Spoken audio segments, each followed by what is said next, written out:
Good morning, guys. Happy Wednesday. I am coming to y'all before work today. Before work. I got about 15 minutes before I have to get in the car and drive to work. So we are going to knock it out. This is part of my March reset that I'm being committed to my Sunday and Wednesday videos again.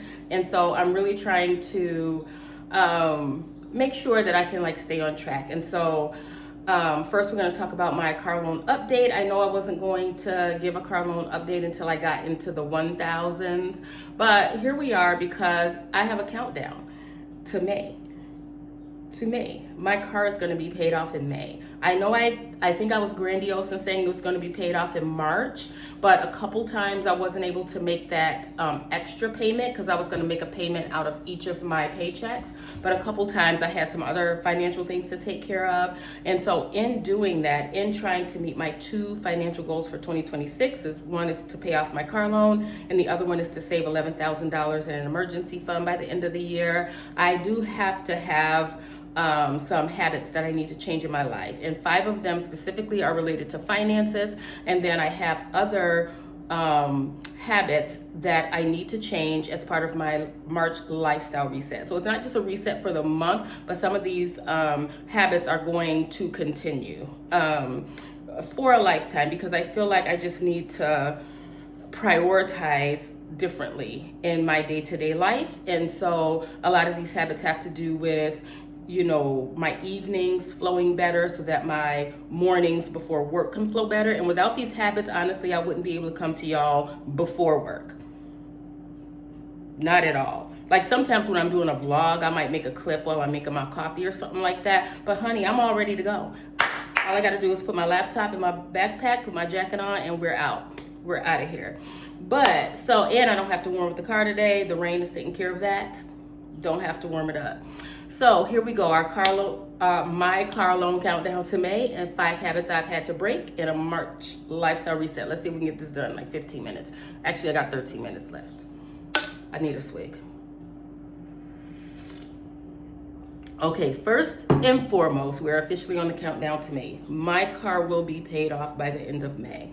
And I've been looking at my car loan, looking at my habits, and I'm like, something needs to change. Something needs to change, because I feel like every time I set oh, it's going to be paid up. It's going to be paid up. It's going to be paid up. I keep delaying and delaying and delaying. And so I have identified some habits, some personal habits that need to change for myself personally. I'm not saying that this is what you got to do or anybody else has to do. I just noticed patterns in my life that I've needed to change. And so right now, I currently owe, drum roll, I owe $2,028.68. So I am on the cusp of being below $2,000. I'm on the cusp. But this means that with finance charges, I roughly have 5.5 payments left. And so that brings me to the end of May. It should have been paid off last year. I can all day, shoulda, coulda, woulda. It didn't. So here we are doing it now. And I have notes down here. If you are new here, I always have notes. Otherwise, I won't be on track. So I've been working on keeping certain spending habits in check and also lifestyle habits. And these are things that I've been thinking about for a long time. Some of them since I've been in my 20s, and I've just never committed myself to reprioritizing my life. I think there are some crutches that I have in my life that we'll talk about when I get to the lifestyle reset. But I've been, how some people will use alcohol as a numbing agent. I feel like I do that with television. I feel like I don't want to think about the fact that I'm not married. I don't want to think about the fact that I don't have children, even though those are the only 2 things I ever wanted in my life. I wanted to be a mom. That's all I wanted to be. And so instead of thinking about things like that, I would just numb it by watching television. And so we'll get to that later. But anyway, these are specifically 5 money habits that I need to break. And they are making a difference in my budget. They're making a difference in my budget and a difference in my habits. And so first, and again, these are for me. These are things that I noticed that as patterns that have showed up in my life. And number one is using DoorDash and Uber Eats. I know when I first started this journey, I did delete the DoorDash app. Like I was gung-ho. Like I was in the honeymoon phase. I don't think I used DoorDash. Maybe because I think I started this in March of 2024. This journey, I'm doing the Dave Ramsey Total Money Makeover. And so I'm at baby step number 2, which is debt payoff. And when I started in March, I was just so gung-ho. I got rid of all my subscriptions, no DoorDash, like all this stuff. I just threw out of my life. And then as lifes, you know, I'm like, well, I don't feel like cooking. I'm just gonna order DoorDash. Like I can get into like a, what is it called? Like binge ordering. You know what I'm saying? I'm not a binge eater, but I can go like a week and order DoorDash like every day. And let me tell you, those fees are criminal.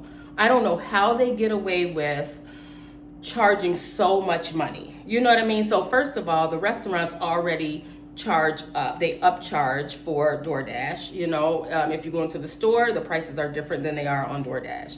Secondly, then they have tax or whatever, and then DoorDash charges a fee. And that fee is dependent on the time of day. So I think the hot times of day, like around lunches and dinners, are like the highest fees you're gonna see. And then kind of off times, it'll be like, oh, zero fees if you order $12 or $15 worth of food or something like that.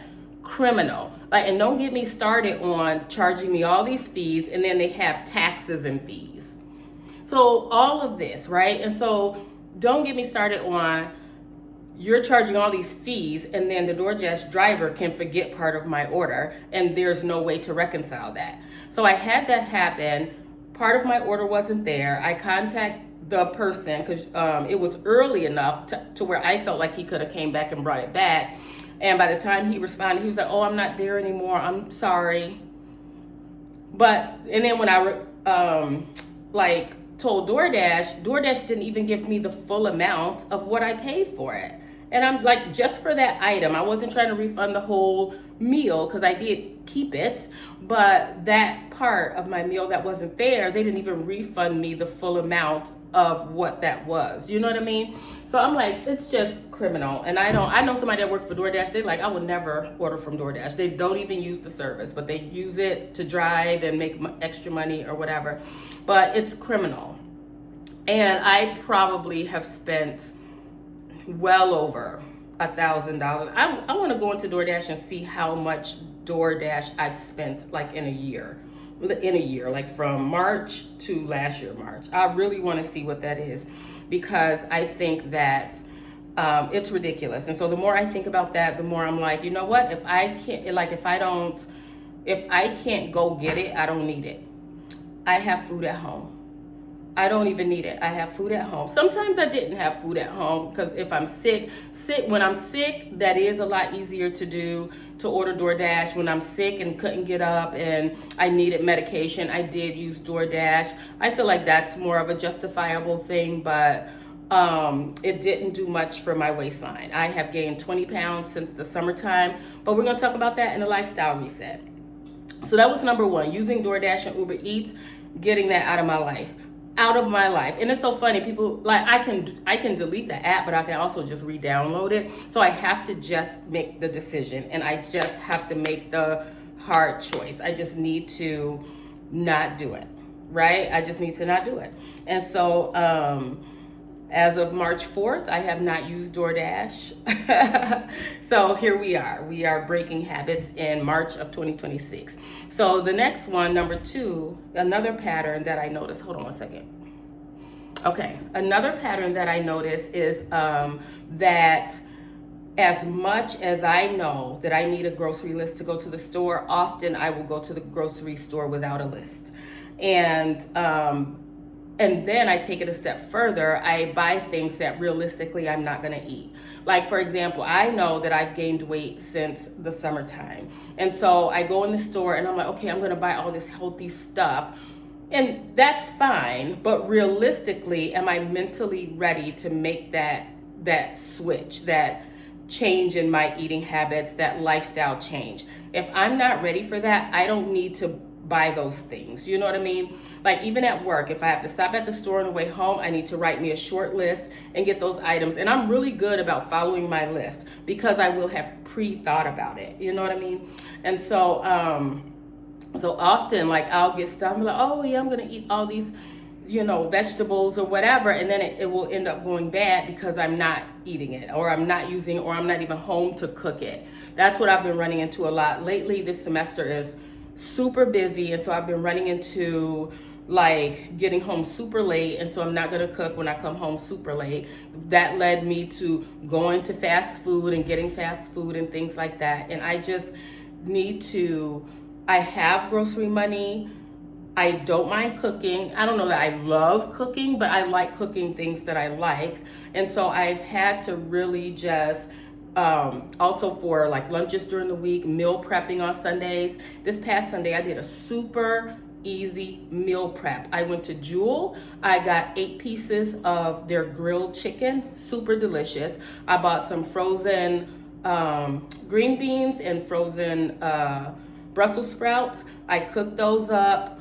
And I got those rice packets. It's like Uncle Ben's has these rice packets. I got those rice packets. One I can split into 2 or almost 3 meals, like into 3 meal prep containers. And so I had chicken, a veg, and a rice. Boom, boom, boom. And I had 4 days of, because I put 2 pieces of chicken in each meal prep container, and I only like thighs and wings. And so I got 8 pieces. I should have gotten 12. So I don't know what I'm gonna do Friday. I'll probably go to the store today because usually I will go to the store on Sundays to grocery shop, and then if I need to go again, I will go on Wednesday. And that's another habit too. I used to go to the store every single day. I used to go to the grocery store every single day just on a whim because I didn't like pre-plan what I was gonna eat that week. And so, so I can just get that. I can just ask for wings and thighs and they'll give it to me. And so instead of like just thinking, oh, I'll eat this, or no, because I haven't mentally prepared for it, and therefore I'm not gonna do it. I just know that about myself, and so in doing that, I was setting my own self up for failure and wasting money. And so I just got rid of that. If I don't go to if I don't have a list, I'm not going to the grocery store. I have to make a list, whether I just type it in my phone, like a few items, like, cause sometimes I want to make a certain meal and I just need a couple of like extra items for it or something like that. Like if I have everything to make like tacos or something like that, but I want to add some green chilies into my taco meat, I'll stop and get that or something like that. But that comes out of my grocery budget, trying not to swipe, all this stuff. I'm still doing the envelope system for my gas and my groceries. And so we are slowly getting back to rebuilding that habit. And so moving on to number 3, streaming multiple subscriptions at the same time. So again, when I first started this journey, I got rid of all my subscriptions. I was like, Jesus, it's me and you and Tubi, because Tubi is free. And so I was like, I got rid of all my subscriptions. Well, over time, like when my budget started getting together, I started paying stuff off. So I did have extra money, so I could resubscribe to some of these streaming services like Hulu or Netflix. I haven't had Hulu in a long time. I usually use Netflix, Amazon Prime, and then on Amazon Prime, you can get HBO Max and and every single one like is an extra charge. And so for me, like it doesn't make sense to stream multiple streaming services at once. So my strategy is, so right now I don't have any. Right now I don't have any because part of my March lifestyle reset is that I'm not watching any television in March. I will watch videos on YouTube, but they are videos either faith-based. I am following Mika the Habit Coach. If you guys don't know who she is, I think she's just a down-to-earth woman who I can relate to, and she is who I'm doing my habit tracker with.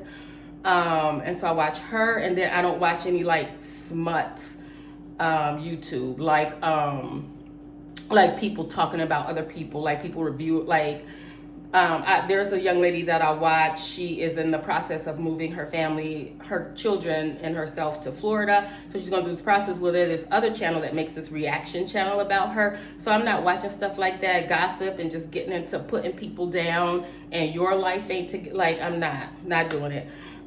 So things that are just, and I also watch this channel called Notes to Self, and it's this married couple who grew up in polygamy, and they have since gotten out of polygamy, and they are kind of telling their stories. They were watching Sister Wives and like doing deep dives and like the parallels between their lives and Sister Wives. So I always thought that was interesting because that's not a lifestyle I live. So I feel like it's interesting, and I feel like out of all the people that like review the Sister Wives episodes, I feel like they're the only ones that can truly speak to who they are without like bashing, like, you know what I mean, like understanding their mindsets and things like that. So I like to hear that. I like to hear real lived experiences about things and not people just throwing dirt on somebody, you know what I mean? And so the best thing to do, like sometimes there's something specifically that I want to watch and I want to like binge watch a series or something like that. So I would sign up for Netflix, but I don't need to have Netflix and Prime at the same time. And furthermore, when I sign up for a subscription, the next day I just cancel it right away so that it's not charging me for the next month. So then next month I have the flexibility of signing up for something different. If I want to do Hulu for a month, if I want to do, and I do YouTube Premium. That one is a running one. That one is a running one because that's where I listen to my worship music. So I do have that subscription. And so, but other than that, it's like Netflix or Amazon Prime. And then at Amazon Prime, I can't get caught up in paying $16.99 extra, $9.99 extra, all that stuff. Those are like silent budget killers for real, you know what I mean? And so I'm trying to like, so next month, is it next month? No, yeah, it's my spring break at the end of this month. It goes into April. I am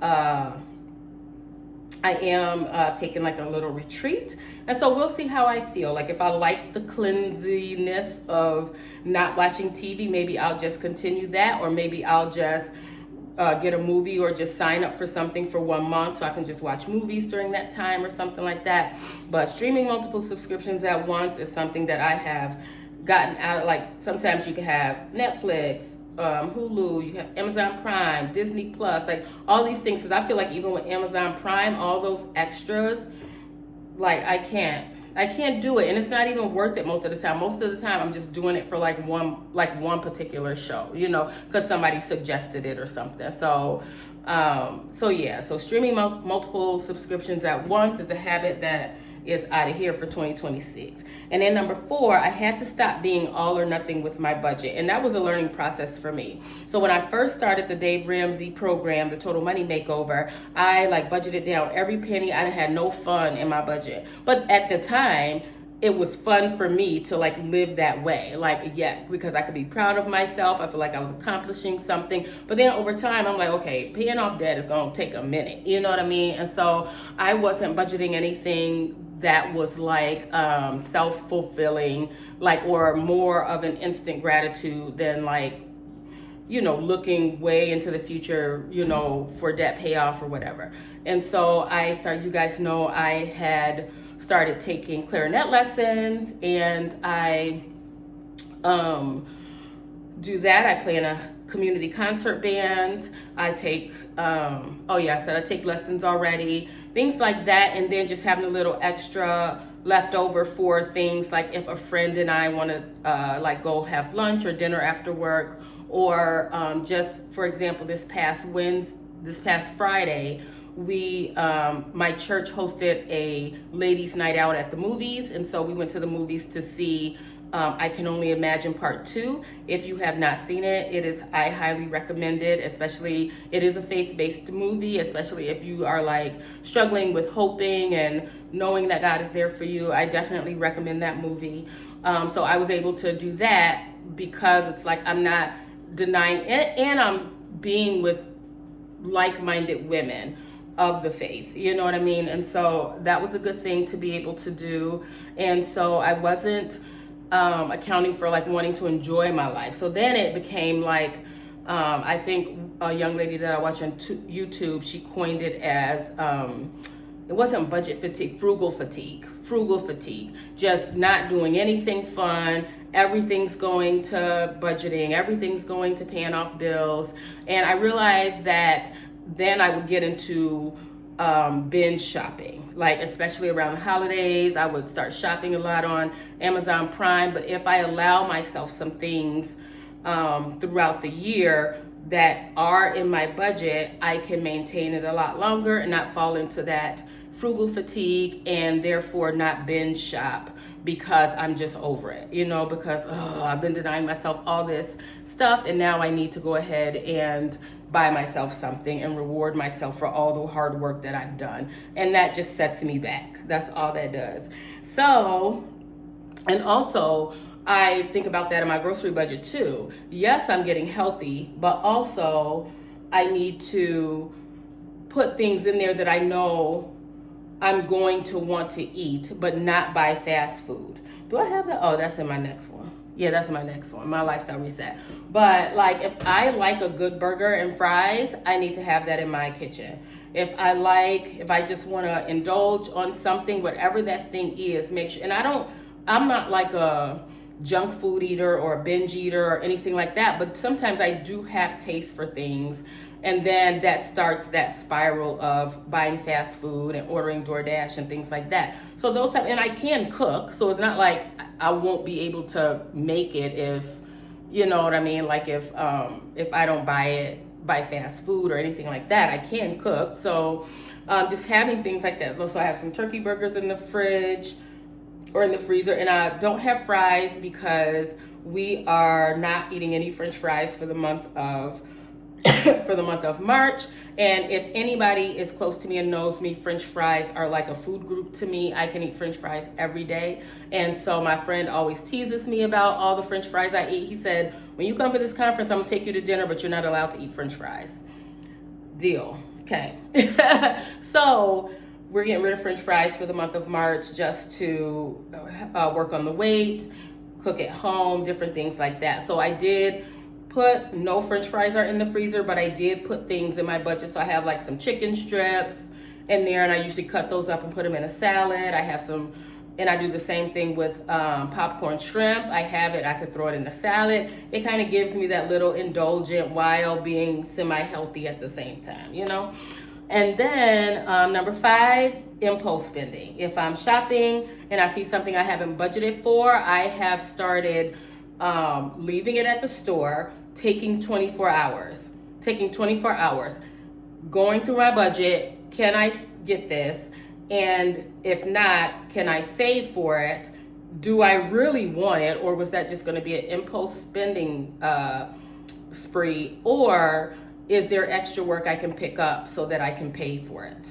You know what I mean? Things like that. So that's number 5. So I got to really get going because I have no time left. I have no time left.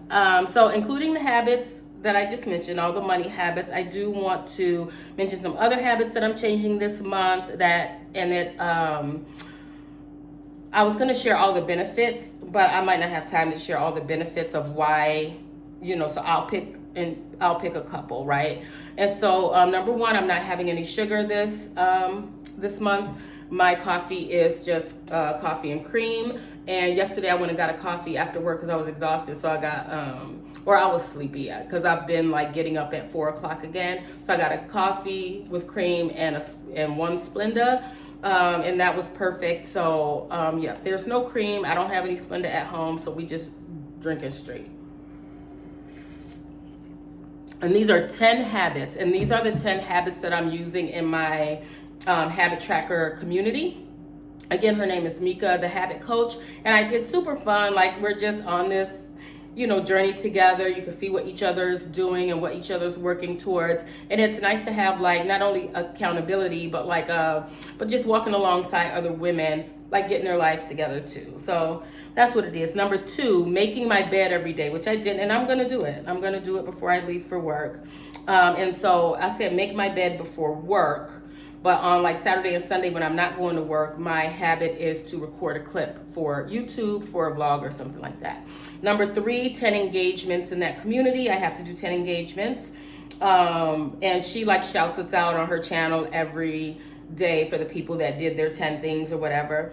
Number 4, she says positive self-talk. I change it to scripture confessions, which I do. I have a Charles Capps confession book, and I confess my healing, my blood pressure, and my blood pressure coming down, y'all. Like it was 124 over 88 today. My blood pressure has consistently been between 144 and 155. It had never been like that until I turned 50, ever. And not to mention, I wasn't working out. I was eating junk food and laying around watching TV, and my blood pressure was just high. And so I have an appointment April 1st. And so this month, all these lifestyle habits, I want to see how much I can bring it down before that appointment, because I really don't want to have to be on medication for it if it's just something I'm doing. You know what I mean? Number 5, I walk 3.1 miles every day. Yesterday, I did not want to do it. I didn't want to do it. I didn't want to walk 3.1 miles, but I did. And I felt great after. So walk 3.1 miles every day. Like right now, because it's like rainy and cold, I do it on the treadmill. I did reinstate my Planet Fitness membership, so that I can do that. And then when it's nice or on the weekends, maybe I'll just do it outside. Yeah. So number 6, no fast food, in addition to no French fries, even if cooked at home. So no fast food. I have food at home. And this is a little trick that I have for myself. So last night, like yesterday, I packed a lunch and I ate my lunch or whatever. And I also don't want to, this is not on my habit tracker, but I also am trying not to eat after 6 p.m. because I don't feel great in the morning. I don't feel terrible, but I feel better when I'm not eating late at night. And so yesterday I ate my lunch and I worked out, and I had to work late because we had an ASL club. So the sign language club for kids. So I worked that until 4:30, and then I got to the gym, and so walking 3.1 miles takes me just under an hour, and I put it on like a slight incline, and I start at 3.1 and I end my walk at 3.3 miles per hour. And people might feel like that's slow. It feels slow because I'm used to being a runner, but I'm building back up to that because I plan on doing a 5K in May. So number 7, read at least 3 chapters per day in any book. So in order to prepare for this lifestyle reset, I know better than to think that no TV. I need some type of kind of entertainment, I should say. I do talk to God during the day, and so I bought some books. And so I bought this book by Priscilla Shirer called I Surrender All. And then I bought a Christian fiction book, and it's really good so far. It's like a small town story about this girl and her life and how she's trusting God for the next step because she thought she had her life all planned out, and then the bottom fell out from under her, and so she's on this journey to figure out what God is calling her to do. And so far it's good, and it's a 4-book series, so I plan on reading 1 book every week. So I put as one of my habits to read at least 3 chapters per day, either in any one book or a combination of both of those books. And then number 8 is dishes washed before bed. Number 9, don't sleep with my makeup. I have a terrible habit of coming home, I'm tired, I'm just gonna change my clothes and get in bed. Terrible habit, not washing my face and stuff like that. And so not sleeping in my makeup. And then no television. Definitely have more time for recording clips for YouTube. And also I had a terrible habit of falling asleep with the TV on. And so I did some research about that. I wasn't dreaming, or if I was dreaming, I didn't remember it. And then I did some research saying that when you fall asleep with the TV on, your body is slightly awake. And I would wake up I would be exhausted for a whole day. Yesterday I was tired because Monday night I had class, I had concert band, and I didn't get home till 10:30, and I still had to do all these things. So because I work out during the day, I take my shower at night, and then I take my makeup off, make sure there's no dishes in the sink, different things to help my mornings be better. And so that's why I was super exhausted yesterday. So like when I sleep with the TV on, I'm not as rested as I should be. I don't remember any dreams. So I did some research, like your dreams should come back, like once your body's used to it and everything like that. But that is that, you guys. That is my car loan countdown and March lifestyle reset. So I got to get to work. So I'll see y'all next time.